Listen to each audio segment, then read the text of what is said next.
అపోస్తుల కార్యము 17వ అధ్యాయంలోని 27వ వచనాన్ని చదవండి.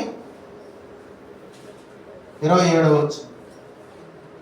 అపోస్తుల కార్యము 17వ అధ్యాయం 27వ వచనం. తాను వెతుకు నిమిత్తము నిర్ణయ కాలమును వారు నివాస స్థలం యొక్క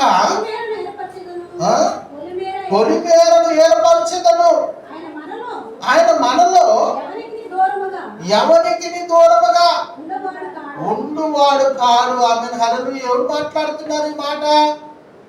అపోస్తలుడైనటువంటి పౌలు గారు మాట్లాడుతూ ఉన్నాడు. ఏమని మాట్లాడుతూ ఉన్నాడో తెలుసా? ఇదిగో ఇకనైనా దేవుడిని కనుకుందనేమోనని, ఒక మనుషుడైన తడుములాడి ఎదుకునేమోనని, ఆయన కొరకు ఎదుకే మనుషుడు ఉన్నాడేమోనని దేవుడు ఆడుతున్నాడు. ఒక మనుషుడి కొరకు దేవుడు ఎదురు చూస్తూ ఉన్నాడు. ఏ మనిషితో మాట్లాడేవాడు కాదంటారా మన దేవుడు? ఒక మనిషి మీద బాధ, ఒక మనిషి